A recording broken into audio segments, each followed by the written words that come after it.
Sal Berry and Tim Parish. This is the Puck Junk Podcast.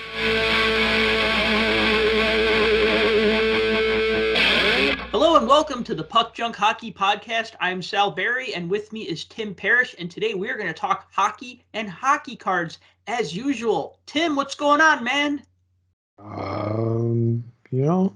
Just hanging out here in cardboard world, living the dream. Cardboard world. I like that. But, they say those that live in cardboard houses should not throw anything, really. I throw like broken and scotch tape top loaders, but that's about it. Yeah. Remember, you ever see the movie Shaun of the Dead? Yeah. Remember when he's throwing the records and they're trying to decide like what records they want to throw at the zombies and which ones they want to hang on to? And he's like, oh, that's Purple Rain by Prince. You can't throw that. Right. Exactly. I feel like we could like make that like a card challenge type thing. Like, like I hand you a stack of graded cards, but, so that they have all of them get thrown. Oh, okay. There, done. Well, you said top loaders with tape, and you made it sound like a weapon, and I'm thinking, oh, that'd be like a ninja star kind of. Yeah. I got plenty of like yellowed colored ones too that they won't see coming because the sunlight will reflect off of it. Once a top loader gets yellowed, I just throw it out. At that point, I said, it's done, it's time. Time to give it a proper burial. I keep them, so if I ever decide to like sell stuff or ship it, I can just use crappy ones. So people will complain and give me bad feedback. Because they bought the plastic holder, not the card, right?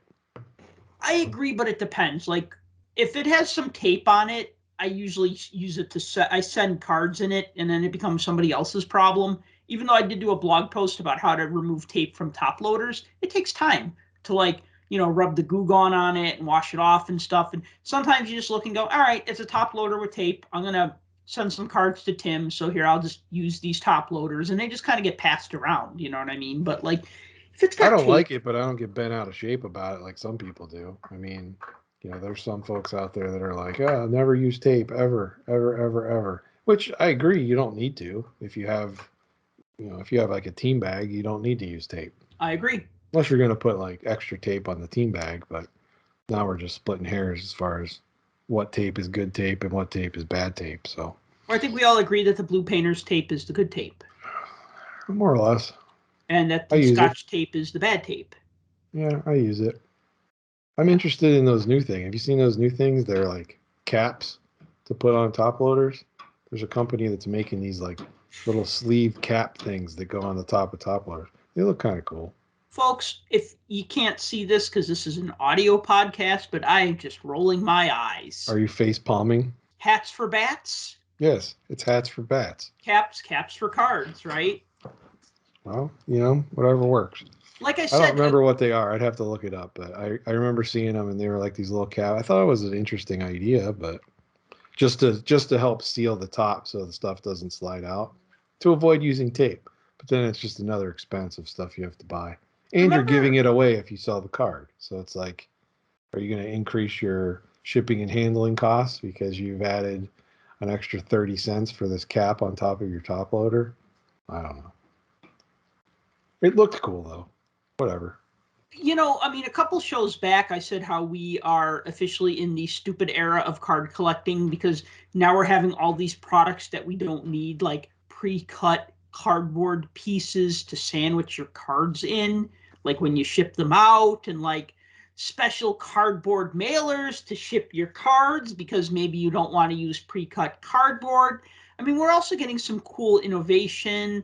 We got a lot more supply companies than we did, 2 years ago. We're seeing some interesting new products, but we're just seeing way too many, hats for bats or caps for top loaders. Caps for card holders. That's the thing. You got to take the good with the bad. You got to take the innovation with the, what was that thing called? The stupidity? The suck cut. It sucks as it cuts. Horrible ideas that actually get made into something. Oh, you're talking about the haircut thing? Yeah, Was that remember the from? Floby? Well, that was the actual one, but if you remember on Wayne's World, they had the suck cut, and they had the guy come on, and he was pulling Garth's hair. He's like, "Stop! turn it off, man! It's sucking my will to live." Yeah, they were like, "It's the suck cut. It sucks as it cuts," and they're like, "Well, it certainly does suck." Yeah, we got card innovations that we don't necessarily need. Like I remember a couple of years ago, somebody this was thrown in the bags at the National, like when you get a VIP package at the National and they give you the goodie bag. And one of the things that they gave, it was it was like a rubber band that goes around, like not around the middle, but around the top, bottom, and sides of a one touch. And it was like, well, if you drop a one touch, it could break open. So this special band goes around it so that it'll keep your card from like falling out if you drop the one touch. I think it was for a one touch. It could have been, you know what? It could have been actually the same product we're talking about now that I think about it. It could have been for a top loader. I don't remember. But I just looked at this and I said, wow, this is not a real necessary product, but okay, cool, whatever. Like, You're like, "Who asked for this, and why do we right. have it now?" See, I don't remember that one for the one touch. I remember the different colored cases for the graded cards, so that people could like make necklaces out of them and stuff like that. Mm-hmm. Mm-hmm. I've seen those where you have the little frame around whatever the graded slab Mm-hmm. is. I forget what they call those too. See, as you can see, we know the names of all of these things because we have them. Yeah, right. Right, exactly. We're Yeah. just like, whatever. Move on. Okay, so a couple of quick announcements that I just want to make at the top of the show. The first thing is that the new Puck Junk T-shirt is now in stock at the Puck Junk shop, which is shop.puckjunk.com. It's my Fat Guy video game T-shirt. So those are now available. Just got them in a couple days ago. They are nice. They look really good. Screen printed professionally on a heavyweight gray T-shirt, sizes medium to 4X. So I got you covered. Literally, I pretty much got everybody. Every adult over 100 pounds and up is covered if you want one of these shirts. And if you need bigger than 4X, buy a 4X and a medium and just sew them together. Another thing, later this month, I will be setting up at the Chicago Sports Spectacular in Rosemont on March 18th through 20th. So come stop by, say hello, check out my shirts, check out my cards. Not check out my cards, the company. Oh, hey, we're not getting paid for that. You don't be check saying out that. sales cards, I should say. COMCOSC. Check out sales cards. Yeah, I had to think about that for a second, right? I can think of a cooler acronym. But yeah, so I will be setting up at the Chicago Sports Spectacular. And I just recently found out that I will be setting up at the National this July in Atlantic City, New Jersey. I'm going to be setting up with another friend. We will be at the Memory Lane booth. So Memory Lane has like this giant space like they did at the last National, and I will have like a corner of that booth for hockey memorabilia and hockey goodness. So if you're planning on coming to the National, please make it a point to drop by my booth and say, hey. That's it with the updates. I will not be going to the National. How about that? So there you go. That's my announcement. Yeah, I mean, honestly, if I wasn't selling at the show, I wouldn't go. I've thought about going to the one in Cleveland, but I guess the thing is like, I'm spoiled because I'm in Chicago, and we get that really awesome show twice a year in March and November, the Chicago Sports Spectacular. Show's been called many different things. In fact, old timers like me, we call it the Sun Times Show because for many, many years it was sponsored by the Sun Times. This is going back to the early 90s. It's been the Sun Times Show. It's been like the TriStar Show. It's been a bunch of different things. But yeah, you're right. We get that twice a year, and then every other year we get the National. So it's like in a 2-year time frame, there's at least 5 fairly large shows in this area. That is true. And then also, I know that for a couple times what they've experimented with was doing a show in June when the National was either in like Cleveland or Atlantic City or somewhere else. Like when on a year that the National wasn't in Chicago, they would do a show in usually like towards the middle to the end of June. And they weren't really great, but still I would just say, oh, go to the National in Cleveland or just go to this 3-day show in Chicago and check that out. And, like I said, that's easier. But obviously you go to the National, that's like an entirely different breed of show. I mean, that's when everybody like brings their A game. Or at least attempts to. Right, and you're going to see all the things that you normally wouldn't see. Like if you just want to window shop and look at all the auction items that you're never going to bid on. Like I remember like one year, like one of the big auction houses, they had a Wayne Gretzky, it was like a 90-91 white Kings jersey. And I was just like, oh, this is so cool. Like, just, bet that's gone up a little bit in value since then. A little bit. Yeah. But anyway, so what do you want to talk about first? There's so many things. Folks, please keep in mind that we record the show a little bit ahead of when it launches. So we might talk about something and the current state of events might change between us recording and the podcast being posted. And by that, I mean what's going on in the Ukraine and Russia invading Ukraine. And obviously, you've seen the news, you know what's going on. What's interesting is how the hockey community, well, everybody's reacting to this in well, pretty much almost unilaterally the same way. Like, why is Russia doing this? This is terrible. When you think of baseball, you go, yeah, okay, baseball's an international sport. You got people from South America and some people from Canada, but mostly it's Americans. Like football, baseball, you think of those as really American sports.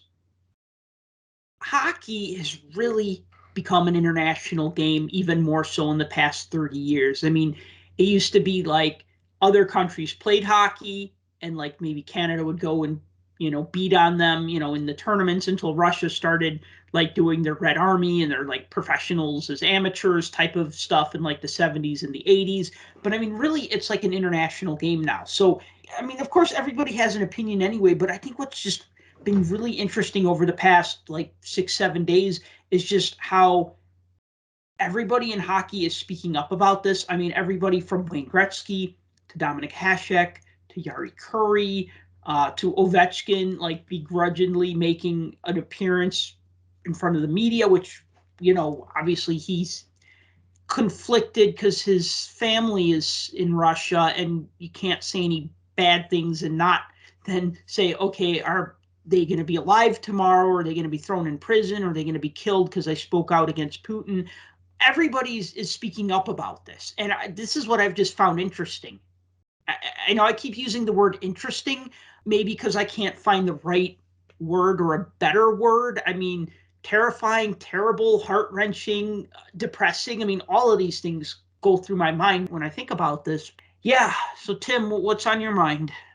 There's so much I can say about everything that's going on that here's the thing. My overall opinion of the whole entire thing, first of all, it's irrelevant because my opinion doesn't matter in the grand scheme of things. I will say this. I don't support what Russia's doing at all. I don't support what Putin is doing. I think the guy's lost his freaking mind and he's absolutely out of control because when power goes unchecked, it gets out of control. Right. And let's not sit here and talk about how it was when we were growing up and do a comparison because this is different. We grew up in the end of the Cold War era. Yep. I mean, yeah, we're different in age, but we're in the same generation. We had that threat. Our schools had like the drills, where you stick your hand between your legs and kiss your butt goodbye. We had those drills. Yeah, we had that kind of stuff. We lived in the fear of the button being pushed and everybody blowing up the world. And then supposedly it all comes to an end. Let's not sit here and pretend like the Soviet Union went away. It did not. It never did. It was just a cover for everything. And you have Putin in power, And Putin's from the old school and from the old guard, and all the people that he surround himself, they're all from that old school mentality. They're all from that old guard, and all of them made all of their money through that whole entire process. Yeah, they all got dumped to the side for a while, but they never truly left. Mm-hmm. And now the guy's in power, and just as time goes by, it just gets worse and worse and worse and worse. Do I think there's other dignitaries or world leaders out there that could probably deal with him better than others? Absolutely. But that's besides the point now, because we're at where we're at. Now,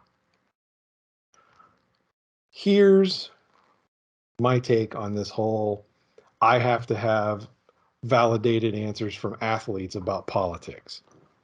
I think it's garbage, first of all.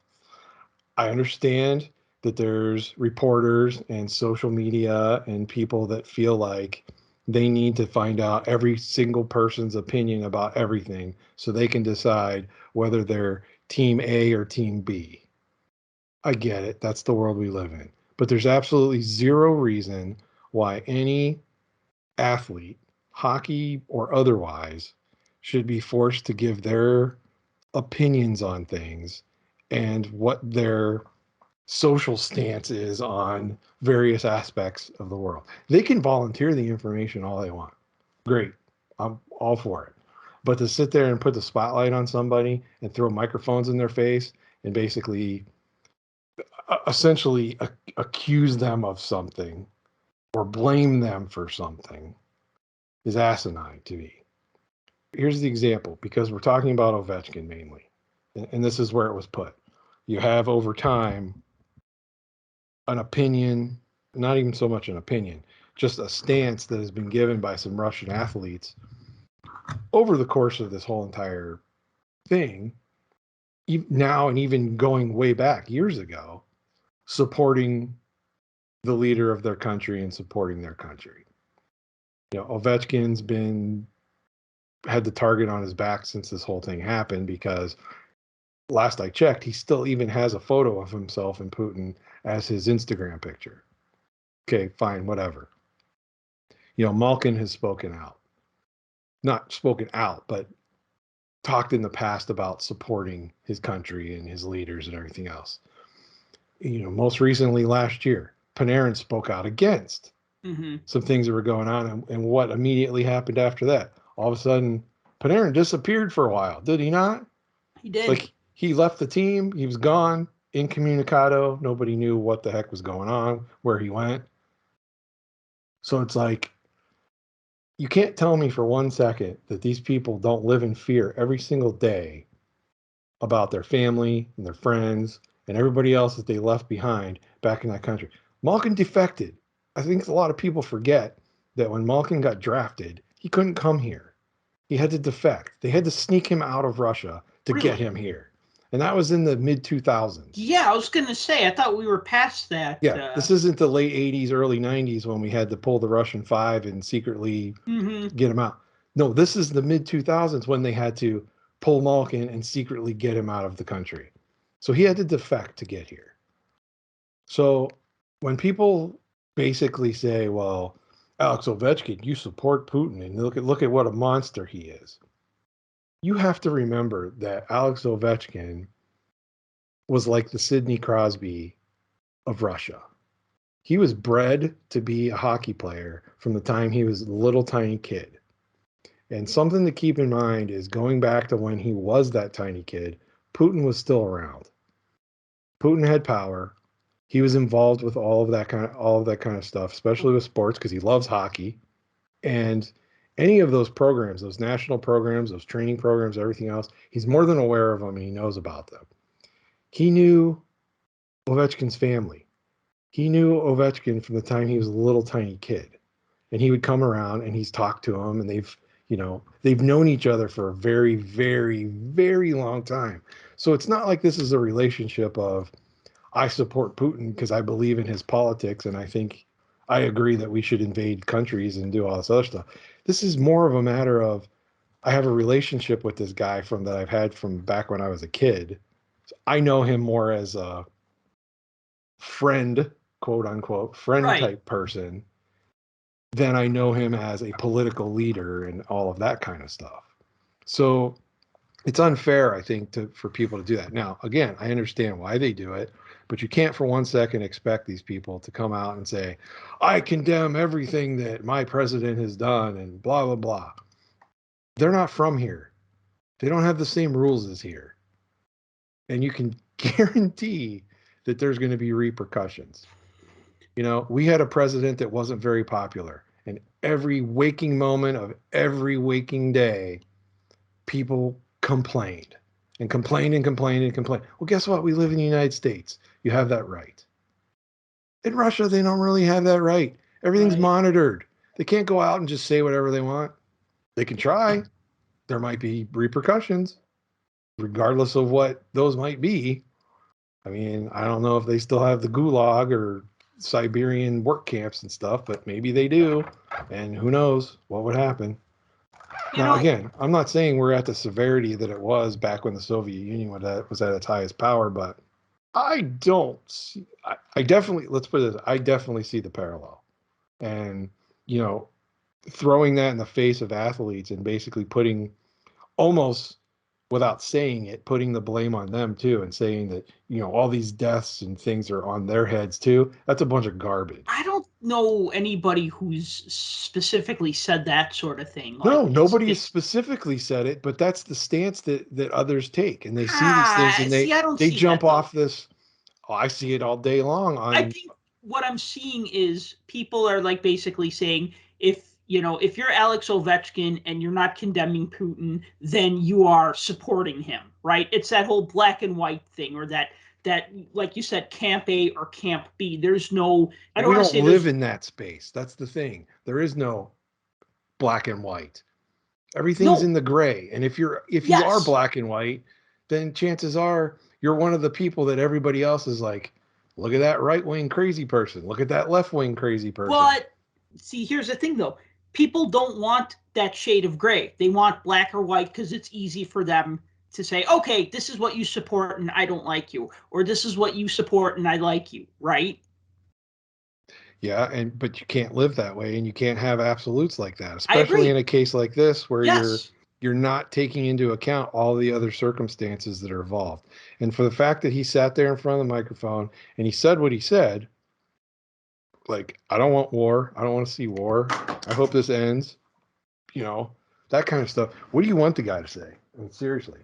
Because Putin knows where his family is. They know where his friends are. They know everybody he's ever associated with. Like I said, there will be repercussions when it comes to that kind of stuff. Now, sanctions and things like that have been coming down against the country itself, I'm all for. But don't target the athletes individually for some, agenda that you want to get them to say whatever they're going to say so that the whole world turns against them. Mm-hmm. It's bad enough. Getting off of the soapbox of leave these poor millionaire athletes alone. The sanction thing, I don't necessarily disagree with. The IIHF came down and said no Russia, no Belarus in any of the competitions. Hockey Canada came out and said, yeah, we echo what they say. So anything that's not IIHF sanctioned tournament wise, we're not having them here either. You had earlier, I think it was today or yesterday, FIFA announced that no Russian teams can be in the soccer tournament. Right. You had a couple KHL teams pull out of the playoffs. You've had numerous players trying to get their contracts nullified in the KHL so they can leave, especially some ex-NHLers. They want out of there. Yeah, I would want to get the hell out of there. I mean, it's not safe at this point. Yeah. When, one thing that I just want to bring up in regards to the KHL teams pulling out. So the first team to pull out was Jokerit, which is based in Helsinki, Finland. And their team president is former NHLer Jari Kurri, which I wasn't aware of that up until now. I mean, I've known the Jokerit team forever because they're a powerhouse in the Finnish league. And when they joined the KHL, I thought, well, yeah, they're the best.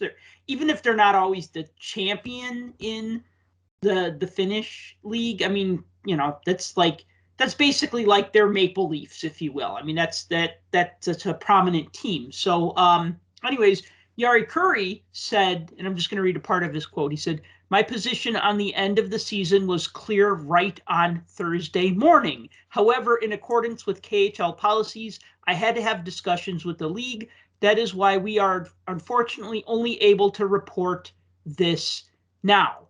So basically, he said, hey, as soon as the invasion happened, I was ready to pull us out of the league. Yeah. I mean, listen, something happens on a Thursday and then they say, okay, it's Friday and we're pulling out of the league. Nobody's going to be like, oh, Yari Curry, you're so indecisive. Why did you wait a full 24 hours to withdraw your team from the league? You know what I mean? And he's just basically saying, hey, I would have done this like ASAP, but it had to take me a day, which I thought that was kind of funny. Like, yeah, I'm not wishy-washy about this at all. This is messed up. And, well, he didn't say this is messed up. Now I'm paraphrasing. I mean, the rest of the quote is, the world is going through really difficult times right now. All our thoughts are with the people suffering from the situation. We hope that a peaceful solution to the situation can be found soon. Yeah, and I mean, there's more that goes into it than just, I don't like what this guy's doing, so I'm not going into his tournament. I mean, there's way more that goes into it. You got all of your staff that's involved. You got the financial impact on the team. You got all of these other things to consider. And I'm not saying those things are all ahead of, human rights violations and genocide and all of that. That's not what I'm saying. But when you're running a business and you're running a team, which is a business, you got to make sure all the I's are dotted and T's are crossed before you go and make a unilateral decision type like that. You got to have everybody on board. And, that's what they did. So that's where they are. Well, the other team that pulled out was Magnitogorsk, right? No, there was, I think there was a third team, but then the second team was Dynamo Riga in Dynamo, Latvia. okay. That's what it was. Yeah. Yeah. Yeah, the Dynamo team. I don't know why I said Magnitogorsk. I was thinking of Malkin again. That's why. Yeah, so look, I don't want to say this is a situation where there's no right or wrong answer, because I think clearly there's a right answer. Mm-hmm. But at the same time, I don't think that it's fair that there's a large contingent of people that feel the need to always turn to athletes and their opinions on world issues. You know what I'm saying? Let me ask you this, though. Okay, and I agree with you on that, so not going to argue with you there. What do you think about Dominik Hasek saying, oh, the NHL should cancel all the Russian contracts? Like, basically just get rid of the Russian players that are currently playing in the NHL. Why punish the players? I agree, 100%. The players aren't here playing to represent Russia. They're here playing to represent themselves and the teams that they're currently playing for. Yeah, it's a job. It's their job too. Why would you can them? What does that do? What kind of sanction does that place against Russia? Now, banning Russia as a team from a tournament where you're representing the country like the Olympics did, that's different. That's a completely different scenario. But if you're picking individual players out, I don't know. And I'm not just saying that because my favorite team has one of the top Russian stars, or because we have, Wayne Gretzky's record that's going to fall with Ovechkin playing, and or highly explosive, electrifying player with Artemi Panarin on the Rangers. I'm not saying it because some of the best players are these guys. I'm saying it because if it was any other country, it wouldn't matter. Where did the NHL ban?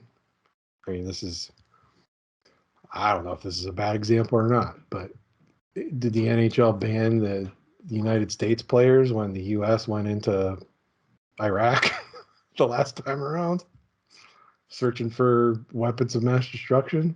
No. Or did the NHL ban the Canadian players when their prime minister or president or whatever the heck he is a weirdo? I don't know. Prime minister. Yeah, with the whole thing with their issues that they're having up there? No. Did everybody in the media stick a microphone in Sidney Crosby's face and say, you need to be the spokesperson for Canada and tell us what you think about the whole trucker mess up there? I never heard it, ever. No, but the thing is that when you are the stranger in the strange land, people are going to ask your opinion. Now, I think everybody wanted Ovechkin's opinion because, yes, it is highly publicized that in the past, he supported Putin when he was running for re-election. He's known him a long time. I mean, there's like a photo of him handing him a hockey jersey. I mean, they know each other. They know each other. So right. They've it's known like each other forever. So they'd want his opinion on that. I just want to give a quick parallel. This kind of reminds me of something. Back in 2004, I vacationed. I visited a friend in Denmark, and then we also traveled to Sweden. And that was right at that time. George W. Bush was the U.S. president, and when my friend would say, "Oh, this is my friend Sal. He's from the United States," everybody wanted to talk politics with me. Everybody wanted to know my opinion. Everybody had questions for me that I was not prepared to answer. And I kind of joked and I said, hey, I'm just a dude like you who likes to play video games and watch movies. And, I know politics, but you're asking me some stuff that I don't know, like that I can't answer. Like the one thing that they'd always say to me, and I thought this was funny, but they'd say, what are you going to do about your president? Kind of like you'd say to somebody if like my dog shit on your lawn and you'd say, what are you going to do about that? Right? Like, oh, I'm sorry, I'll clean that up. Right? They'd say, what are you going to do about your president? And I was just like, well, I mean, I didn't not vote for him next time. So Huh? There you go. I said, not vote for him next time. So, Right. I mean, there you go. But I mean, that's the thing though. So like everybody wanted to know my opinion on this and my opinion on that. And it was funny like the first few times, but I was there for almost 3 weeks and it got a little exhausting after a while. I mean, that's not all we talked about, but like it just seemed like every time I was introduced to somebody new, it's like, oh, you're from America. Yeah. Then there's like a pause and it's like, so. See, it violates one of the golden rules, and that's never talk about politics or religion. And, that it just gets you into trouble because Right. And here we are talking about this only because it's affecting some things that are going on that is a parallel to what it is we talk about on here. And I just want to say that, when you give your opinion about stuff and I give my opinion about stuff and we talk about things, it's just you and I talking, and yeah, we have listeners and there's people out there that are listening and you may not agree with anything that I say or something that Sal says. That's fine. We're allowed to disagree on stuff.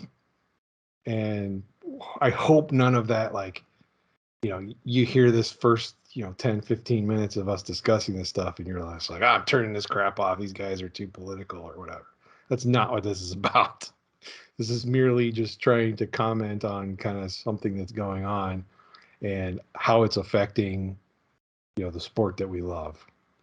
Hey, real quick, if you are listening and you're listening at this point, reach out to us on Twitter because I actually want to know, do you listen to us on iTunes? Do you listen to us on Spotify? Where are you finding this podcast? So you can either message me at PuckJunk or Tim at TheRealDFG on Twitter and just let us know. Be like, hey, listen to the podcast on Spotify or listen to the podcast on Podchaser or listen to it on Google Podcast. Yeah, just curious, just want to know how you're finding our show, assuming you didn't skip this political conversation, skip to the good part. And if you don't like it, hit the fast forward button because we're not live. So there you go.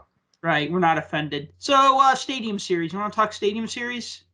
Yeah, did you get to watch the game at all? Yeah, I loved it. Like I said, I like outdoor games. I like pageantry. I like player intros. I like all the hoopla and the hubbub. I think part of it is because I'm a hockey fan who has always been jealous of other sports. So, like, I understand that the Super Bowl is a big deal, and I watch the Super Bowl, but, like, we're going to have a pregame show that's, like, 6 hours about a game that's only 3 hours, and then we're going to have a postgame show that's 3 hours about a game that's only 3 hours. You know what I mean? Like, oh, you must be talking the old days, because now it's easily 12 on the front and 12 on the back. I always like when attention is shown to hockey. when it's like, it's Sure. the All-Star game and it's going to be on NBC and we're going to have a pregame show and we're going to have a postgame show and we're not going to preempt it for horse racing. You know what I mean? Like, then I'm like, this is cool. So my only complaint about the Stadium Series is that it was on TNT and not on ABC. Like, I think earlier that day they had the Penguins Rangers game on ABC. They did. And It was then the first game on ABC in years. Yeah, I mean, since when? The 90s? I don't even. I know they talked about it. I don't remember the actual date, but it's been quite a long time. And even though they've had the games on ESPN, Right. that's the first, like, what do you call it, a simulcast where they put it over on the other network. I remember in the early 90s when the NHL came back to ESPN for the 92-93 season, I remember they actually showed some Blackhawks games on ABC. And I remember they showed some Blackhawks home games on ABC, which was a big deal for us in Chicago because they I was going didn't to say, televise. Blackhawks on TV? What? It was a 93 game, and I remember they interviewed team owner Bill Wirtz. And Bill Wirtz looked as white as a ghost, and he was just saying something, and I'm paraphrasing, but he's just like, I'm so proud that the Blackhawks could be on ABC. And I'm thinking, he's probably thinking, oh no, my home game is on ABC. Now nobody will come to the games, right? Like, yeah. So stupid. So but I proud remember, it's on NBC. I'm so proud it's on TV. You're the reason why it's not on TV. So Right, exactly. Yeah, I mean, he'd always find these loopholes for games to not be televised. Like, oh well, if the game's not sold out. Well, they were actually always selling out. But anyways, I'm getting off topic here. So glad there's not a Wirtz in charge of the Blackhawks anymore. Wait, never mind. Yeah, that's gonna probably happen. There's probably gonna be a Wirtz running the team long after you and I move on to the I believe it. Great hockey rink in the sky. I believe it. But I like the Stadium Series. I do wish it was on Channel 7, or sorry, ABC's Channel 7 in Chicago. But that's the only thing is, like, I thought, this is really cool. And it's on cable. And I get it. Everybody has cable now or something, Sling or Hulu or whatever. But not everybody, apparently, because I saw quite a few folks online talking about how they have streaming packages. Mm-hmm. I don't know if it was YouTube TV or Roku or something like that, but one of those doesn't have TNT as part of the package. Yes. And so there were people that couldn't see the game at all. Mm-hmm. And I thought that was interesting because I assumed TNT was just like a regular old cable station that everybody got when they had that setup, but apparently not. TBS is, I guess, but TNT isn't. Yeah, that's weird. I thought it was just one of those channels that you just got, just one of those run-of-the-mill cable channels that, although, honestly, there's nothing run-of-the-mill about TNT's hockey coverage. I've liked it since day one. Oh, yeah, because it's different. It's off the cuff. I mean, it's just like the NBA coverage fun. And it is fun. I mean, I definitely know a lot of longtime hockey fans that aren't a big fan of it, but I certainly like it. That's for sure. I think the dynamic of the guys that they have on there works really well. If you've never seen like the NBA live show that they put on for basketball, which I've watched that over watching games just because to hear the banter between the guys, that's really what you get out of this. And, it needs some work. I mean, they're going to tweak it and do some things. They're figuring out what works, what doesn't. One big complaint I hear all the time is everybody talks over each other all the time. So like somebody will say something and then everybody starts talking and you hear like three different people talking. And then you got Liam in the middle trying to do his segue into whatever it is he's doing. And you hear Biz over here saying something and Tockett's talking about something and Anson Carter jumps in. It's like, there's so much like noise going on because of all the voices. But I think that's cool because it's irreverent and different and it plays into a more progressive type coverage of the sport. And I think that's something that hockey needs to inject a little liveliness. Yeah. Yeah. You said that you know some people who don't like their coverage, and they're probably very serious fans or probably very old school fans who will tell you why the 1970s Canadians were the best team ever, and which I have thoughts about that, which I'll share for another time. Well, when you hoard all the talent, of course you're going to be the best team ever. But anyway. I changed my statement. Don't talk politics, religion, or the 70s Canadians. Yeah, right. I agree. I feel like 5 people is too many for that show. If I had to eliminate one, it would be Tocchet. I love Anson Carter. I love Paul Bissonnette, and Gretzky is Gretzky. Yeah, Gretzky adds a little. I was really leery about how he usually is, because Gretzky, while he's always forthcoming and will talk to anybody and talk about the game and talk about hockey, his interviews are usually really good. They're also in that realm of the pucks in deep kind of thing. Yeah. And that's just because where he comes from and how it always was. And I was kind of afraid he was going to be that kind of fuddy-duddy stick in the mud guy in the group, and it really hasn't been that. He speaks his mind. He says his opinion. Yes. He doesn't go off the rails necessarily. He does get goaded into a few things from those guys because they just kind of poke and prod at him until he sometimes pushes it a little more out of his comfort zone. But for the most part, he holds his own with that group. And you got to pull it out of him. You got to pull it out of him a little. Yeah. I'm happy. I'm happy with having him on that coverage. Yeah, 5 is probably too many. I wouldn't necessarily get rid of Tocchet, but if you want to do 4 guys, just have one of them be rotating all the time. How does the NFL do with their because I always to me that's like their gold standard is the NFL on Fox, like that show. I'm not even a football fan, but I know you got is James Brown still doing hosting that? JB's on there with, and then you got Terry Bradshaw and Howie Long. Sometimes you have Deion Sanders. I don't think Deion does I think he's on the NFL Network. Okay. But wasn't he on Fox at one time or no? He might have been. Okay. I get them all mixed up. But the thing is that to me, that's a fun show. Like, I'll watch that and then just be like, okay, now it's the Bengals and the Seahawks. And I was like, okay, I have to change the channel now, right? But that pregame stuff is fun. And that's kind of what I want for the NHL. And that's kind of what we're getting with the TNT coverage. I wish that TNT would have more coverage instead of just the Wednesday game, and the Wednesday games are always the late games. Yeah, they don't do doubleheaders that often. Yeah, that's the only thing that gets to me.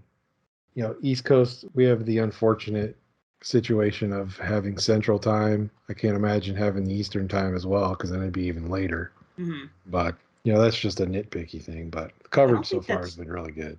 I don't think that's nitpicky. I think that if TNT paid money to cover the NHL, I think they should get 2 games because, it's kind of like Hockey Night in Canada. I love the wall-to-wall coverage for 6 hours. When TNT has 2 games, I'm like, all right, I'm just putting the TV on and I'm leaving it on, and I want to hear everything that the guys have to say during intermissions and pregame and postgame. And when it's 1 game, it's just like, I'll still watch it, but I don't know. Maybe at 6:30 they have Gretzky on for that game, and then at 9:30, because I think that's past his bedtime, then they bring out Bissonnette for Biz After Dark, right? It's like they do on NHL Network too, when they have NHL Live on, and they just do the drop-ins on each game that's going on, and they talk about it. Don't like that. I enjoy it because I like to listen to the guys talk about the game, and you get more of a perspective because they're actually talking about what's going on rather than the announcers there, who generally go off on tangents, or you end up with the homer announcers like Boston guys who are just insufferable. But in the case of watching the NFL or with the NHL Network, like the first half of NHL Live, you usually see one group, and then they end the show and then run the show starter again, and then it's like a different group. So it might be it might be the 2 ex-players, but then the anchor's different. And so you get a little different interaction with that. So yeah, I could see that as maybe to mix it up a little bit. But the game itself I thought was good. I think it was an entertaining game, considering all the problems they were having with the ice going into the week. Right. I think it worked out really well. I don't think there were any major issues with anything. We had mostly everything that we were going to have. We even had a fight during a special game, so that was cool. A lot of times you don't see those, but I'm with you. I like the coverage of it. I thought it was pretty good. Yeah. So we got another one coming up here too with the Heritage Classic. So yeah, I mean, okay, I like outdoor games, so I'll watch this one too. In fact, I don't think I ever have actually caught a Heritage Classic for one reason or another. I'll always catch the Winter Classic because it's easy enough to remember, January 1. Stadium Series, if I can catch them, I'll watch them. And yeah, Heritage Classic, Sabres versus Leafs should be interesting. Well, Heritage Classics aren't promoted that much in the United States. Mm-hmm. They mention them, but they're more of Canadian-based teams usually. That's where they have them. So sometimes we don't get them. That'd be my only criticism of that thing. It is a regular season game, but it's a big game. Mm-hmm. They make a big deal out of it. Why have other games go on at the same time? That's the only thing I wondered. You could bring more eyes if that's the only game. You could bring more eyes on it than you would if, well, yeah, the Penguins played earlier, but let's say the Penguins were playing at the same time. Well, be like, yeah, I want to watch this, but at the same time, I want to watch my own team play. Mm-hmm.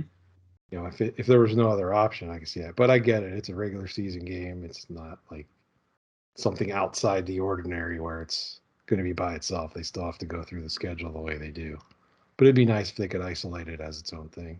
Mm-hmm. Well, it's been kind of hard again with COVID because there's that too. Moving thing, all of a sudden you have teams playing 3 games in 4 nights and stuff like that. It's pretty crazy. Right. So anywho, the Blackhawks sort of hired a new general manager. Yeah. Sort of. Well, they hired their interim general manager. Kyle Davidson? Yeah, Kyle Davidson. So Kyle Davidson was an intern with the Blackhawks 12 years ago. And now he's a general manager. Man, talk about a path to success. So let me get as a Blackhawks fan, analytics and all of that aside, just as a fan in general, what do you think of that? Because let me give you my outside take on it.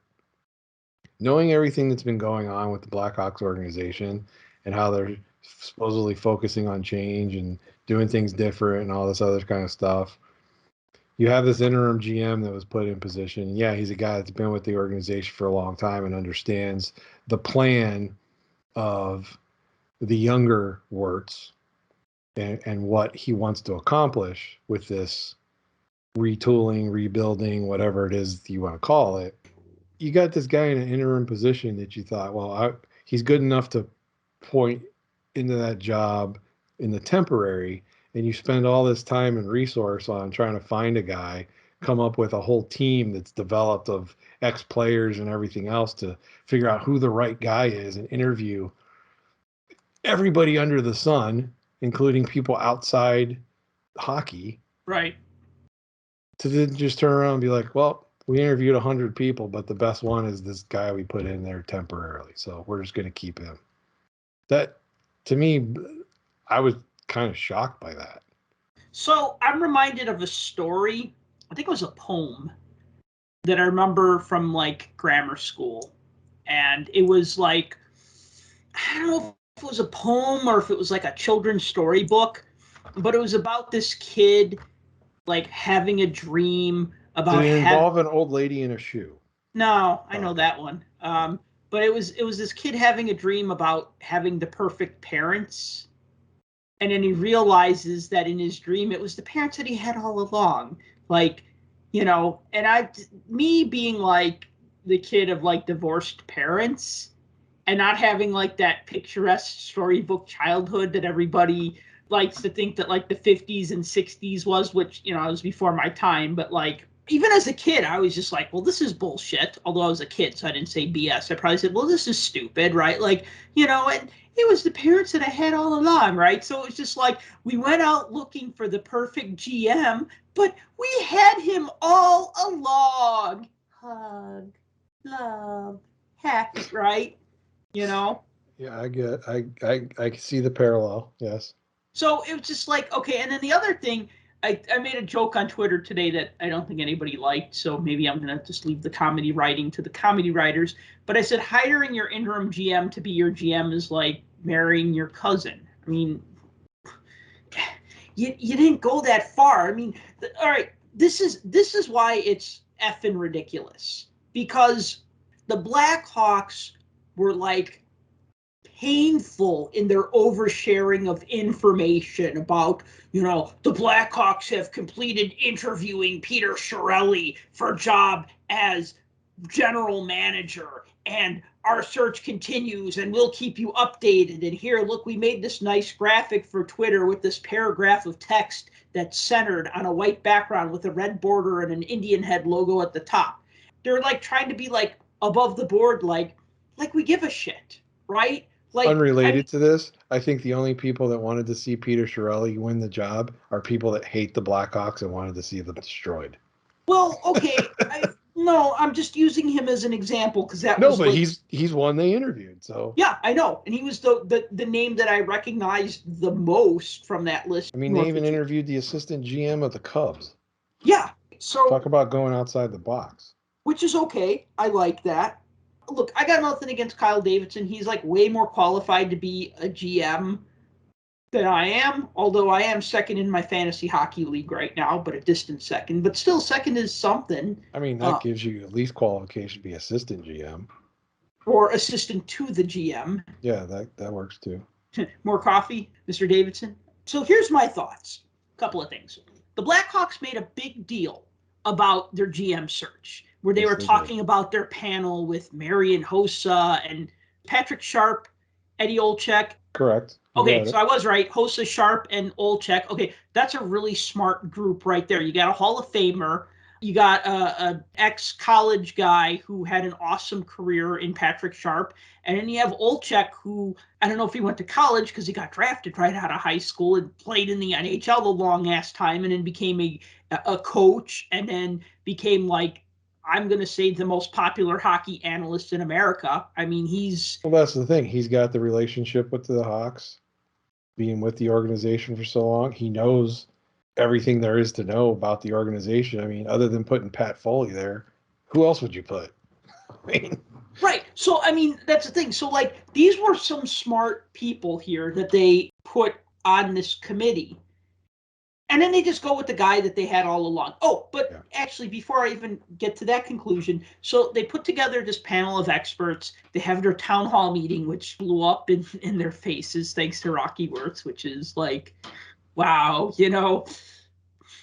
I think it's funny, like when you see like an NFL or an NBA team owner say something, usually it's something racist, but when they say something and that's not funny, but you look and you go, yeah, like, of course that 85-year-old owner of the Cincinnati Reds is a racist. Marge Schott. Right, exactly. Yeah. Like it's easy to like look at other sports and be like, well, yeah, of course that, billionaire who owns the not the Lakers, the other team, the other LA team, basketball team, the Clippers. Yeah, right. Remember, like this was like 7 years ago, the racist emails, and then that was the Clippers, right?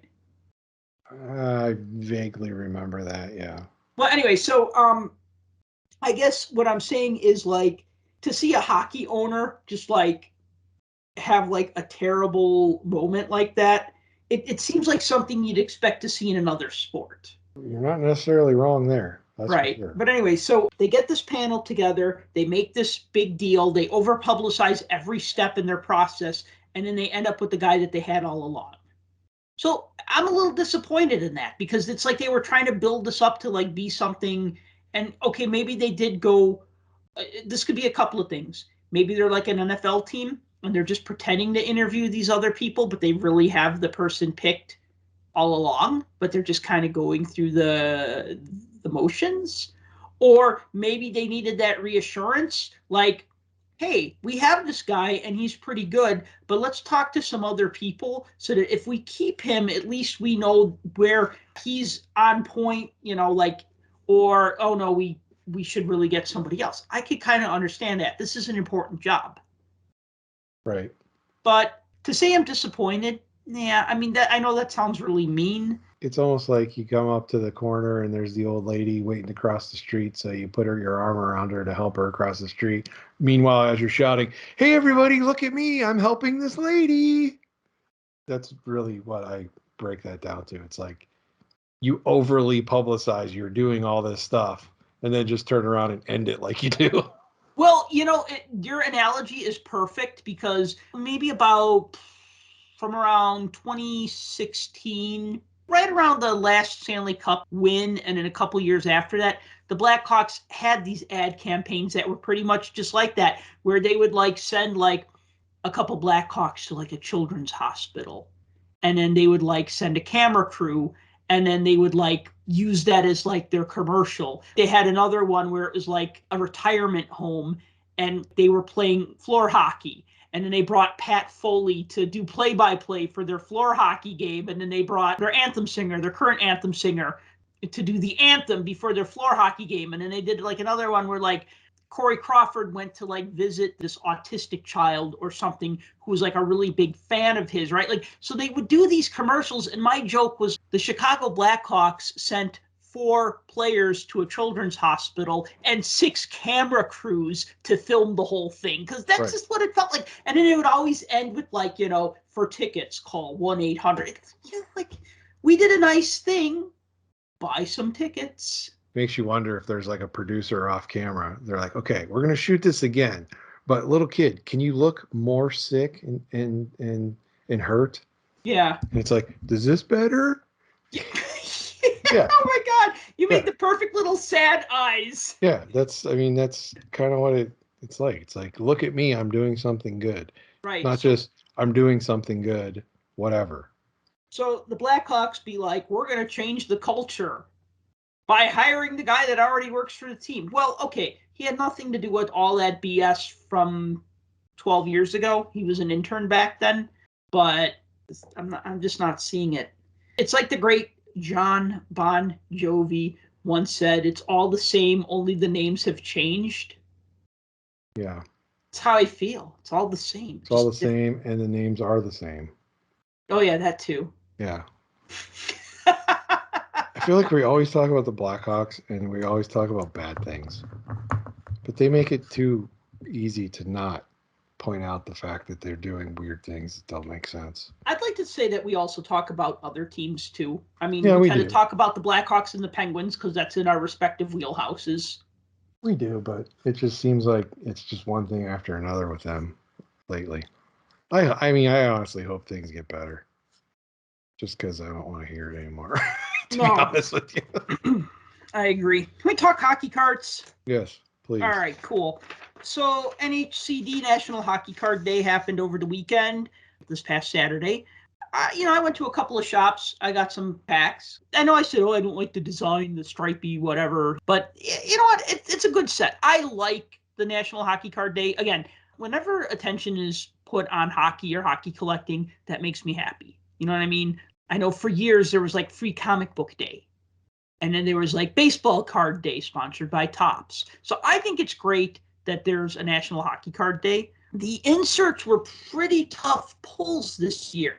I remember about 2 years ago talking to somebody who was a dealer who just had an extra box. They opened a whole box, and they pretty much, in a box of 50 packs, they got all 5 of the Victory Rookie Blacks and all 5 of the mascot cards. So that was 2 years ago.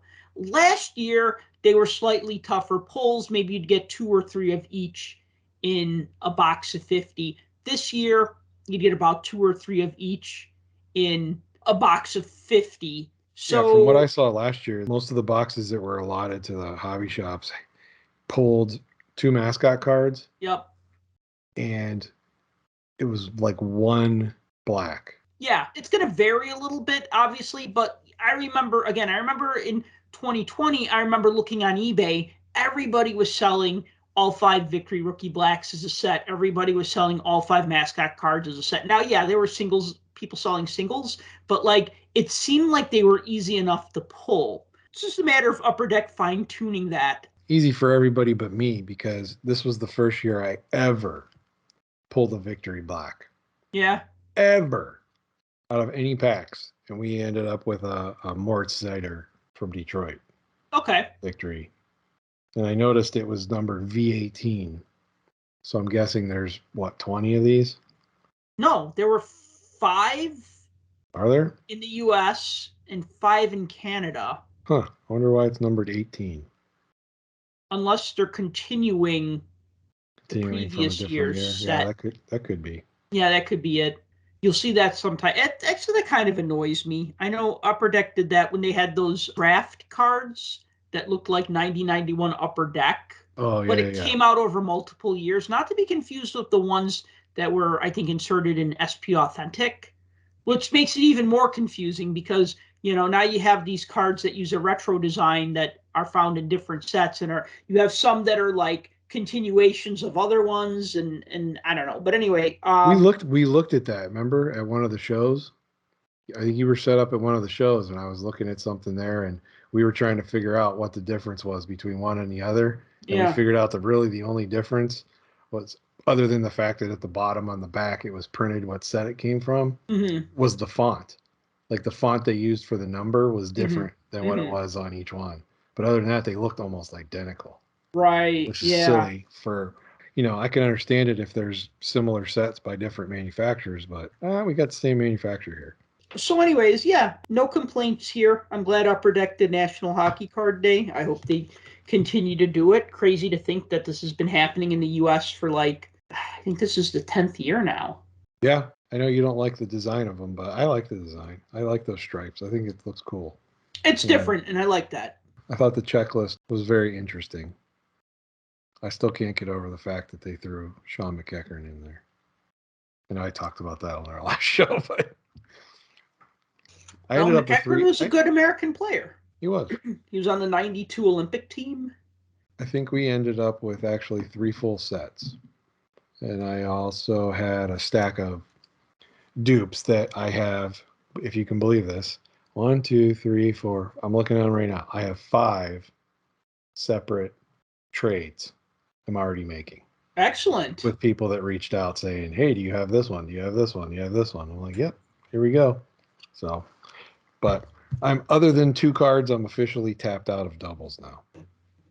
So. Are you part of the Nhcd trade group on Facebook? I am, but I never go on there, so. Yeah.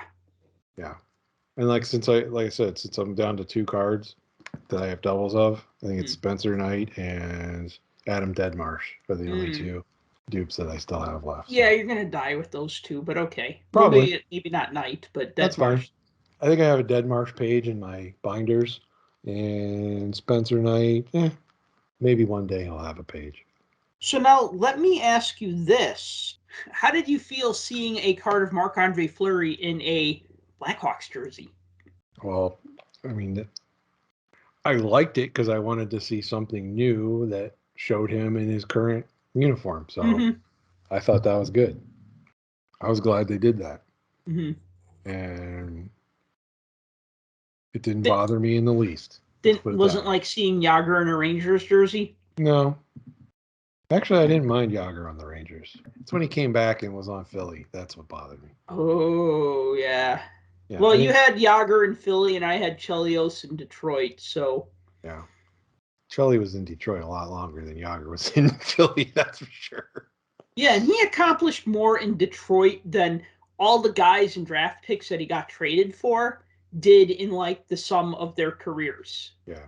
Yeah, so, I thought it was a cool card. I mean, I like.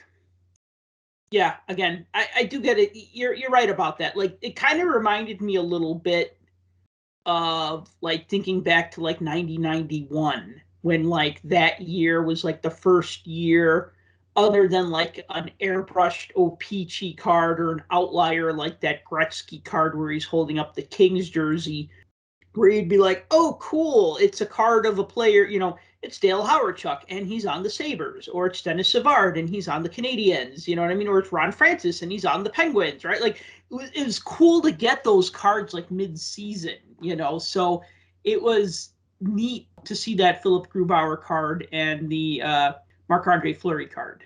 Yeah, the fact that we have a Grubauer card where he's wearing a Kraken uniform. We haven't seen a physical card yet with a Kraken player, because we have 2 new releases out on the market right now and one soon to be out this week.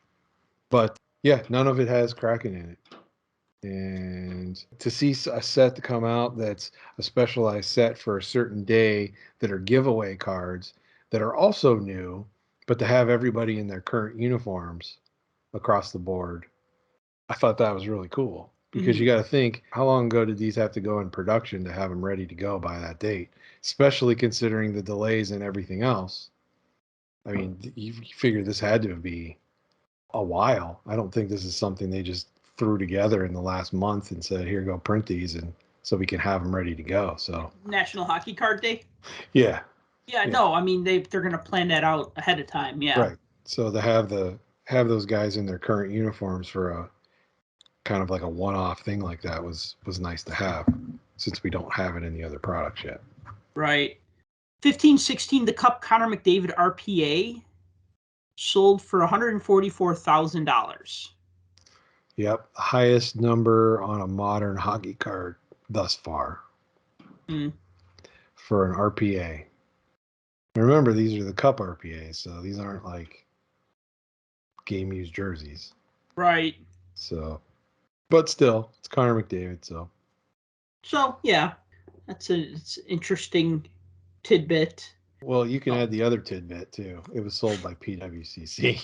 Oh. You take it with a grain of salt. It is what it is. Oh, it's a very big grain of salt. Yes, Yeah, maybe. I agree. O-Pee-Chee. Yes. Is a brand of cards. Yes. So 21-22 O-Pee-Chee, that set that usually comes out at the beginning of the season, like right after MVP, but right before Upper Deck Series 1. Yeah, came out well into the 21-22 season. I haven't bought any yet, but I think you bought 4 or 5 cases. Did I hear that right? Pallets, actually. Pallets of cases. Yeah. Yes. I was searching for that one photo variation card that I couldn't find. One that's 1 in every 5 cases. Yes. And it wasn't there, so I'm disappointed. No, I actually got 4 boxes, because in most cases for O-Pee-Chee, 4 boxes get you the vast majority of what you need, and then you can fill in the blanks later on if you're trying to build the set, because this is the set builder set at a whopping 600 cards. So how'd you do? I did well on the first 3 boxes. The 4th, not so much. They all came from the same case. That much I know. Okay. But the 4th box, when we opened it, I ended up with way more doubles of the base cards that the high numbers and the retros and stuff, I didn't get any doubles, which was good. But, and inserts, maybe a couple insert doubles, but I think they were the playing card ones, so whatever. But I was kind of disappointed with how that box was mostly doubles on the base. So I'm a little further short of what I normally come out with right off the bat. So once again, here's another year of O-Pee-Chee that's added to my set building list that I have not completed. And will continue to search for the rest of my life to try to complete the set. But that's part of the fun, right? They broke it down kind of like they did last year. So you have 500 base cards, and then you have the high numbers that are short printed, 1 out of every 2 packs, depending on what you pull. It's like a Marquee Rookie, or they have Rookie Season Review, which are like recaps of players from the end of last year, rookies that were impactful. Team checklists are all included again. They have the league leaders again, and they have the season highlights again. So that rounds out the last 100 cards. Now you get one short print in every other pack, and if I remember correctly, 18 packs per box, 10 cards per pack. Correct. So I have not bought O-Pee-Chee yet. I have seen some of the images online, and you showed me some of your cards, and I gotta tell you, I've collected O-Pee-Chee by Upper Deck starting when it came out in 06-07. Me too. I liked the 06-07 design. I bought the 07-08 design set, even though I thought the design was a huge step backwards. And actually, for about the first 5 years or so, I was pretty critical of O-Pee-Chee cards. Like, I love the 2009-2010 design. Is that the really colorful ones? That's a really colorful one that says O-Pee-Chee really big at the top. Yeah. And then on the side, it has like gray borders, but the gray borders has like the C from O-Pee-Chee as like a design pattern. Does that ring a bell? Yep. Which I thought was really sharp. I thought that was a really cool idea. My problem with O-Pee-Chee was they'd always put the O-Pee-Chee logo really big, like they were trying to hit you over the head with nostalgia. 1 year on Puck Junk, or a couple years in a row, I would do April Fool's Day blog posts. And I did one where it was like Upper Deck reveals new O-Pee-Chee card design. And the card was a giant O-Pee-Chee logo. And then in the bottom corner was like a player headshot. And the joke was like the logo was so big, you only had a little bit of room for the player shot. And, you know, that's like what I felt like for a lot of those years were like, I felt like the O-Pee-Chee logo was overwhelming and it doesn't need to be. Like this year, they put the O-Pee-Chee logo at the top and at the center, but they make it small. And I like that. Like it's got a place of prominence, but it doesn't have to punch you in the nose. It's just there. And I like that. Like I think but like 12-13 was the first year I really liked the designs. And that's when I started to like, I feel like Upper Deck really got it together where they said, okay, we don't need to make the O-Pee-Chee logo big. Let's incorporate it into the design and not make it like a focal point of the design. Okay, great. And then I felt like the designs kind of trended a little more towards retro-esque without riffing on any design too much. And I'm not talking about the retro design, the retro parallels. I'm just talking about like look. The in general design. Yeah, it felt old. It started to feel more old school. Those 06, 07, 07, 08, maybe 08, 09, I can't remember that design too well, but they actually felt, they kind of look more like early 2000s Topps cards. And that makes sense. I mean, that's the era. But I feel like the newer O-Pee-Chees feel older, if that makes sense. Like in a good way. Yeah. But then last year they started printing them on white cardstock, which I love. And they got headshots on the back, black and white, but still very cool. Yeah. So about that. Yeah. Printing on cardstock. It is a better cardstock, but the backs, you can clearly see it's back to like the brown cardboard. Oh, is it? Yes. Oh, no. So it is a better quality stock. So it's not quite as cheap as just the flat out cardboard, but it does have the backs that are now the base cards have like a silverish blue kind of color printed on them. Mm-hmm. And like you just mentioned, there are parallels to the base set this year, and there usually are, but I feel like there's more this year. You got a blue parallel, a red parallel, a green parallel, that are all part of the box break. Actually, the green, they call it neon green border. Neon green, and they're numbered out of 50? Right, they're numbered out of 50. And each one of those, the backs have the accent color of whatever the fronts are. Mm-hmm. So if it's blue border, it's got blue on the back. Red border's got red on the back, green, so on and so forth. They're not as cheap looking, but they're also not straight up like white on white cardstock. See, I like that from last year, the nice white back sides of the cards. Well, you don't get that, but you still get the photo. So there you yeah, go. But I'd rather have like the stronger contrast. I don't like the fact that like a lot of those O-Pee-Chee sets look like they were printed on brown paper bags. Unfortunately, we didn't get rid of that this year. So sorry. Okay. Sorry about that. They look like they are printed on a grocery bag, sort of. Last year I thought, okay, they really got it right. Boom. Perfect card stock. Just go with this, but whatever. You know what? Well, Production it could be, problems. yeah, it could be that they wanted to do that and they couldn't get the material, so they went Right. back to the old standby, which Mhm. I'm fine with it because I like the design. You know, like you said, they cut down on the size of the trademark and the branding name, so you focus more on the photo. Which I need to bring up the fact that people have opened quite a bit of this, and it was already opened between the day that it came out and between the first 24 hours that it came out. I saw a ton of stuff hitting, Mhm. and noticed some things with some photos. There are way more than a ton photo variations this year. Really. You know, and they always throw in those Easter eggs Mhm. to watch out for. This year, there are a lot. Well, what are some of the Easter eggs? Well, one of them is the Marquee Rookies. Mhm. They made 3D versions, and Hmm. they're not really 3D. They're like lenticular almost. Okay, like magic, like sport flicks. Yeah, sort of. So like the player photo on the card sticks out from the background. Yeah. That's what makes it 3D. Think of like I know in the the old game did that one well year. the old Kellogg's baseball cards that they did in like the early mid 80s. The Mhm. 3D one. They're very Mhm. similar to those.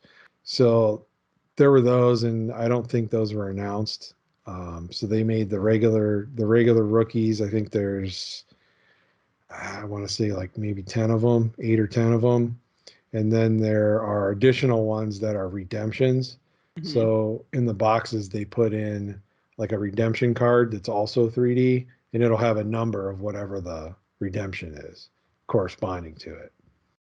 So I actually haven't seen any of those pulled, but I didn't really look. The other thing, which they don't announce, but it was in last year's, so we were and it was in the year before, so we were kind of expecting it, was the Platinum preview. So they basically roll out a few preview cards of what Platinum's going to look like, which we always know that it looks just like the base cards, just Mhm. shiny. Right. So those are included in there as well. I actually got one. I got a Crosby, and I was happy. Nice. But it was just the base one. But they have all the colors in there too, like the matte pink, the cosmic, the gold, the checkers, all that. So those are all included in there too.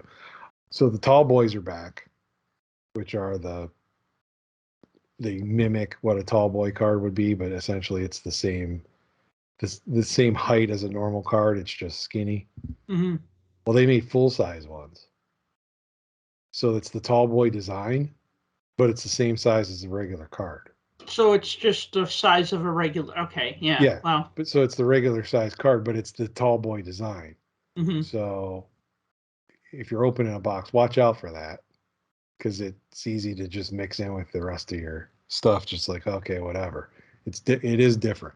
So that's something else. You know, the blank backs they never announce, but they're always included. But yeah, the photo variations, there's so many. So they've got pregame photo variations, which generally have guys in like their warm-up jerseys, which are usually some kind of theme for whatever that night is at the game Right. or whatever's going on.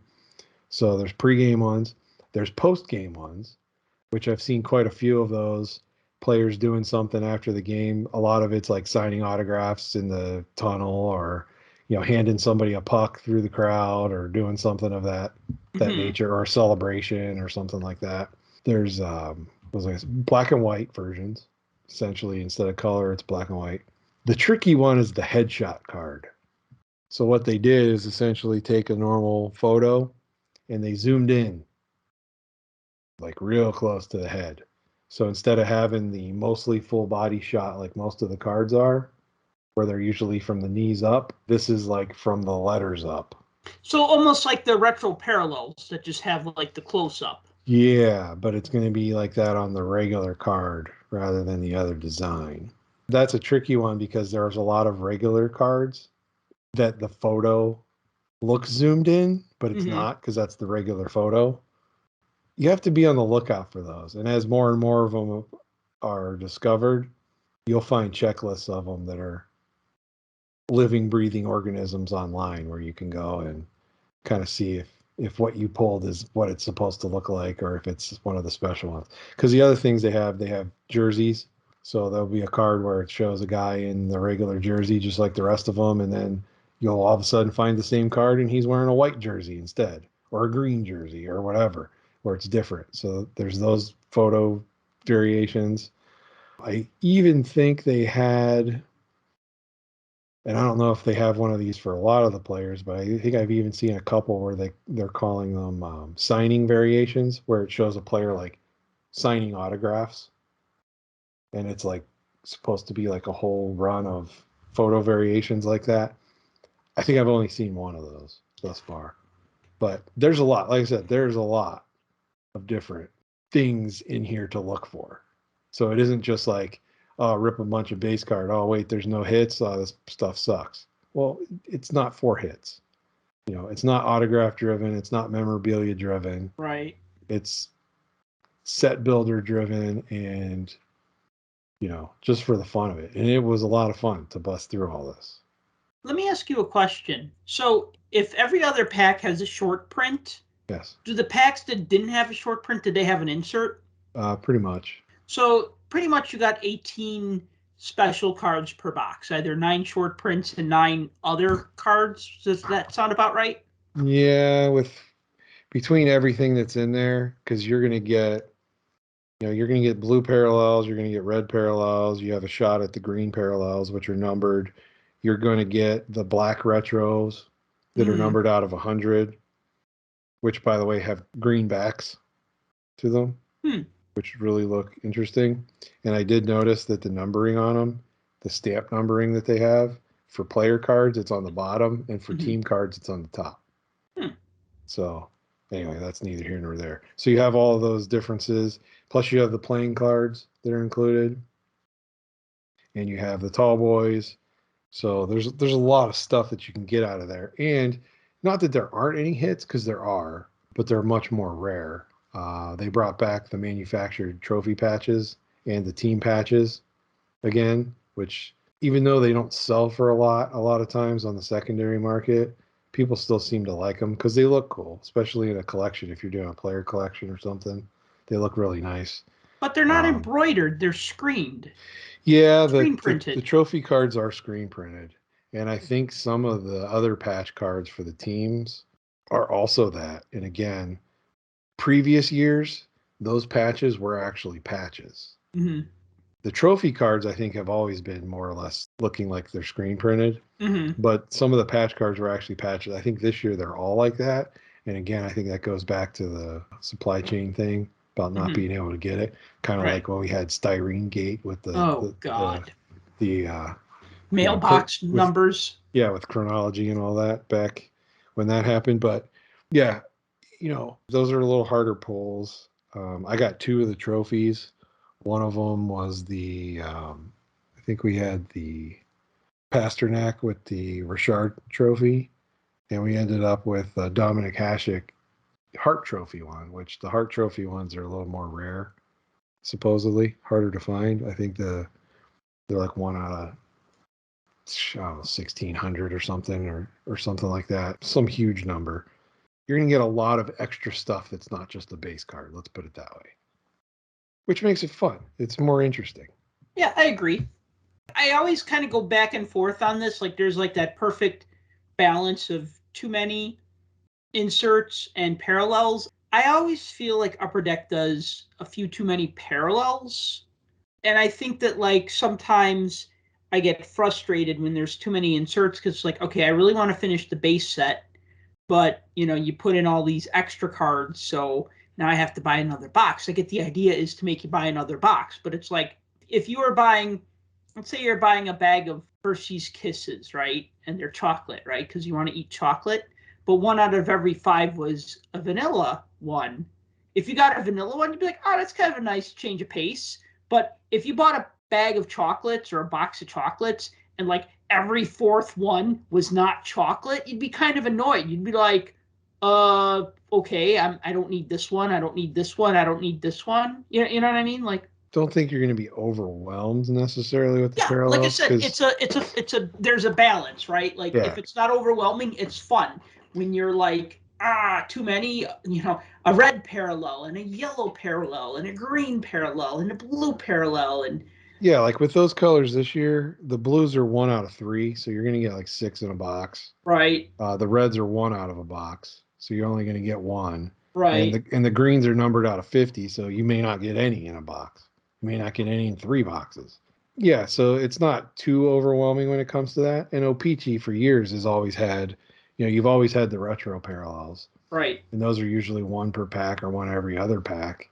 And if you don't get a retro parallel in a pack, you're usually getting a high number base card, whether it's a rookie or league leader or whatever it is. So those are covered on both ends. But you get the black paralleled retros too. They're numbered out of 100. I think we ended up with at least 1 in each box. Yeah, that sounds about right. Couple boxes had 2. Really? Because I think we had, out of 4 boxes, I think we got 6 black retros. Wow. Which is pretty good. No blank backs. For the last probably 6 years, I've gotten at least 1 blank back out of a box. I've got really no use for blank backs. Yeah, I don't either. Sometimes they're kind of cool, but when they're more rare like this, it's all right. I'm fine with it, especially because they're the retro ones. I'd rather have those than a base card blank back. Unlike, the 72 year in hockey set that In the Game did, where they intentionally made blank backs, and it was like you got like 3 in a box that were blank backs. So, I've seen full sets of blank backs from that year going for pretty cheap, and I'm thinking, aren't these rare? But you go back and look, and they weren't because they were intentional. But these are a little rare. What you don't see, and I didn't see in any of these boxes, were the foil cards. I didn't get any. I've seen some people that did. They look really nice, but I didn't get any foil parallels out of any of what I opened. However, I did get one of everybody's favorite card. Oh. And that is a printing plate. Oh, really? Yes. One box had a printing plate in it, and it's of current Minnesota Wild Ryan Hartman. Blackhawk legend Ryan Hartman. Blackhawk legend, yeah. Yeah, and I ended up with the black printing plate of his. So anybody that's a Ryan Hartman collector that's trying to get all 4 printing plates, you can't because I have one. So there you go. So I've never pulled a printing plate out of O-Pee-Chee, so I thought that was interesting and weird at the same time. So yeah, it was fun. I mean, it was really fun to go through this and see everything that was in there, and try to piece together my checklist for my set and everything else. And it was an interesting change of pace to have the extra parallel cards that you wouldn't normally see. So I kind of like that, and the fact that one of them was numbered, I thought was kind of cool. Outside of the retro blacks, and the fact that we got a couple trophy winner cards, that was cool too. So I think we beat the odds on the 4 boxes that we got. So I was happy with it. I don't remember O-Pee-Chee doing printing plates in the past. This feels new to me. I don't know so much if it's new, rare, or just because it's printing plate. The one player that I've collected obsessively over the past 7 years is Carter Hutton. So I have not all his printing plates, but I have a good number of printing plates from various sets. Like, if he had a printing plate from last year's O-Pee-Chee set, I probably would have had one, but I don't, right? And I don't see it listed. I mean, I keep track of his cards, and I see like a printing plate for like 40, 50 bucks. I'll buy it. You know what I mean? Because nobody else collects him. So like looking at this list, I'm like, I know he's not in this year's set, which is too bad because I was kind of hoping he would be, but because he's a player that I collect, and it's not like a Sidney Crosby type player where everybody's going to be driving up the price of his cards. So I'm like looking at this and I'm like, wow, blue border, red border, neon green border, printing plates, retro black, retro printing plates. I'm like, wow, those would be fun to pick up of this particular player that I collect, but not happening for me. So. Yeah, it would definitely be hard to find them all because I'm sure some of them won't be unearthed, at least for a while. Part of the fun is the chase, but if the stuff never sees the light of day, then you're chasing your tail at that point. probably collect O-Pee-Chee this year. I've been buying it every year. I want to say there's one year I don't have. I want to say like 11, 12 I don't have.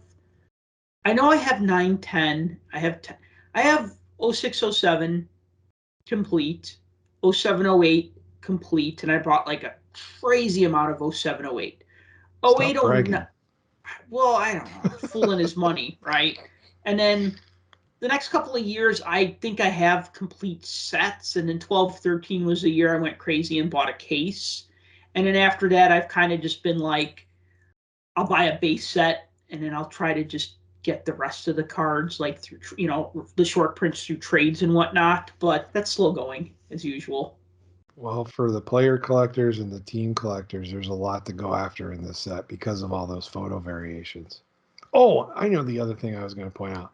Yeah. Again, on the photo variations, be careful if you're opening this. Be careful with the Marquee Rookies because the photo variations go through the Marquee Rookies as well, and the cards are completely different. Completely different.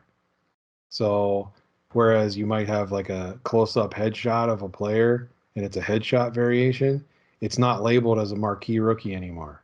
So the design of the card that normally says Marquee Rookie and Recru de Renom on the top with the O-Pee-Chee logo on the bottom, their photo variation, the border of the card is like the regular base card. Interesting. Okay. So, for instance, if you pull like Cole Caulfield, so his Marquee Rookie looks like all the rest of them, but he has a black and white photo variation. Now, obviously, if you see that, you'll tell, oh, it's black and white, but it's on the base card design. He also has a photo variation of the base card design where it's zoomed in photo. But it's different than the other two pictures. So the Marquee Rookie one that's labeled that has one photo, the black and white has a different photo, and the zoomed in one has a third photo. Wow. So there's 3 different pictures that they used on those. They did the same thing on the Quentin Byfield one. Who's that guy from Tampa Bay? That rookie, Alex Boulay. His card, not only does he have 2 different versions, but he has a uniform variation card. And it looks just like a regular card because it's in color. His uniform has got the purple accent on the shoulder and the purple stripes on the arms and the underneath. So you have to be really like on the lookout for this kind of stuff as you're going through here. Jamie Drysdale's another one. He's got a card with him in a green jersey. It's all green. Like, I don't know if it's St. Patrick's Day or what it is, but it's all green. And it looks just like a regular base card. It's not labeled rookie, but it's a photo variation of the other card. So, yeah, there's a lot of surprise type stuff and things to look for. Once I sorted everything, I think I went back through my stack twice or 3 times just to double check and make sure. And I did find one photo variation out of all of that I ended up with. So 1 in 4 boxes, huh? Yeah, I found 1 in 4 boxes. If there's more, I don't know because I didn't notice them. So I could probably go back through like a 5th time, but I really don't want to. Yeah, and I think that starts to become a little bit of a chore. Like, I like the fact that on last year's O-Pee-Chee Platinum, on the back of the cards, they put like Sunset, or they put like, the different parallel name. Yeah. And I appreciate that, especially because when you're sorting the cards, when you sort the cards, you're looking at the backs. Right. And so if the back doesn't look different, you're going to assume it's the same, right? Like maybe when you open the cards, you look at the fronts, but then when you have a stack of them on your table, then you flip, you're going through the backs and you're sorting them. So I appreciate when it's flagged as like, hey, this card is different. Be sure to put it in a different pile. Like, none of these are like that. So I can tell you that. Yeah, so it becomes work. Yeah, because I think number 125 in there is Andrei Svetchnikov, and that's the one that I noticed because it was a way zoomed in photo. I did not get the base card for Svetchnikov, but I did get the blue parallel. And I noticed the blue parallel was like the normal full body shot. Right. And I'm like, well, this is supposed to be the same as the base card, so this must be the base photo. So I have this headshot photo. Well, when I looked at the list that's been built so far, they don't even show that as one of the inserts or one of the variations. They show a pregame jersey. It's the whale jersey, the gray one with the Whalers logo on it. Mm-hmm. But they didn't show that there was a headshot version. Well, I know there is one because I pulled one. Right, and that's the thing is like you almost maybe get a little gun shy about trading until you're like positive that it is not a rare variant, right? Well, I guess if you have an extra of it, then you would know, right? Because And if that you was had, part of the problem because I didn't. So I was like, well, I need card 125. Well, do I need it? Because I have this, but it's really not. So I was like, screw it. I'm just sticking it in the set. And that's what I right, did. it's your set, you could do what you want. Right. It was And I like did. a 10-11 score. My 10-11 score hockey set is actually a mixture of the glossy parallels and the regular cards. Because you know what? When I put them in 9 pocket pages, they look the same. I can't Can't tell tell the which is the difference. glossy one Yeah. and which one's not the glossy one. Yeah, I did notice that in my penguin binder for score that I have for that year. But if you hold the page in a certain way, you can see the difference, even through the plastic. Because one Well, has a little more shine than the other one, so I separated mine. I'll But tell you. I get your point and the willingness to not want to do that because I've been building those same score sets for all these years. I still haven't completed them, but if I did combine them, I would probably have the sets done because I have that many glossy parallels. Well, 10-11, the next year they did 11-12, they switched over to the gold parallel, which was a better idea. Definitely changing the color to mix it up. Heck, they did gold parallels in the update set for 10-11. Yeah. Because even then they realized, yeah, that was a dumb idea. What are we going to do? Like, here's the whole set. Oh, and 5 extra cards that have a little more gloss on the front of them. Yay. Was it the following year they brought the glossy back then and they wrote on the back, though, this time that it was glossy? I don't remember. One of them did because it says glossy by the number in the corner. Oh, okay. Well, I gave up on score after that first year. Although I do think I have a couple of sets that I'm building, but I want to say it was because it could have been you, it could have been somebody else said, "Here's a bunch of scorecards, Sal," and I said, "Oh, okay. I guess I'm building this set now because I have like 400 out of 600 cards." That's kind of funny how there are like certain sets that I never bought, like people like you and like our buddy Justin, who's a blogger for the Raw Charge Lightning blog. He used to live in Chicago, and the three of us used to meet up at the shows, and we would trade cards with each other. But a lot of times, you guys would just be like, "Oh, here, you want to build this year's O-Pee-Chee? Here's a bunch of base cards," and then Justin would give me a bunch of base cards, and there was another guy that used to trade with us, Nick. And so I remember like one year between the three of you guys just giving me cards, I ended up with like a full base set of something, or maybe 50 cards shy of like a 500 card base set. Well, and that's the thing. Here I had 4 boxes, and the fourth box was almost all base doubles. So it's like, what am I supposed to do with a 3-inch stack of O-Pee-Chee doubles other than trade them away? Yeah, that's a little depressing, but at least I guess if they're doubles and you compared the fronts and they look the same, then you can feel confident about trading them. Yeah, as far as I know, I don't think there's anything weird in there. Speaking of that score set, though, I'm going to probably have to start like pruning some of the sets off of my shelf because I'm almost out of shelf space. And I love putting cards in pages, but I try to do it only to the sets that I know that I'm going to want to look back at for one reason or another. Like, I'm going to write a blog post about this set one day. So I want to have it in pages so I can, go through it. Or this is a set that I've wanted for a long time, and I'm so happy to have it, like the 94-95 Topps Finest set that I peeled all the protective coatings off of and put into pages. Like, for a long time, I've wanted that set. And, like, I've had a 94-95 Stadium Club set for a long time, and because the Finest set doesn't take up a full 2-inch binder, I was also able to put the Stadium Club set in there. But I'm like going through it, I'm like, man, this is a really nice set. I like it, and it's something I'm definitely going to refer back to. Remember before Wikipedia and the internet having a shelf of encyclopedias and just like randomly one day saying, I want to learn more about crocodiles. And you grab the C volume and then you read the Encyclopedia Americana or Britannica, if you had that kind of money, entry on crocodiles, right? You know, that's kind of like what I'm like with hockey cards, where like sometimes I'll be like, man, I just want to look at, you know, some 70s cards, and then I'll like pull out my 73, 74 set and go through it and notice something that maybe I didn't notice, you know, 10 years ago when I built the set by hand. You know what I mean? I like that. But then I look and I go, which of these sets did I just kind of put into pages and on my shelf out of habit?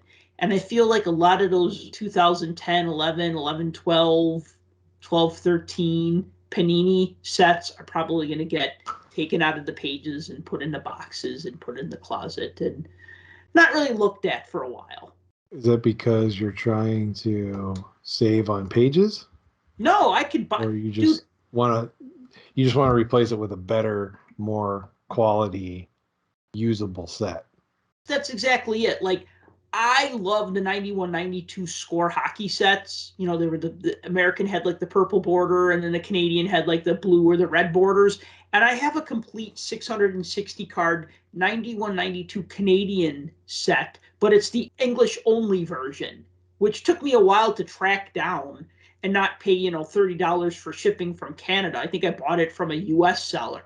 So to me, that was kind of like, not a grail, because it's not a particularly tough set to find, but it was a goal.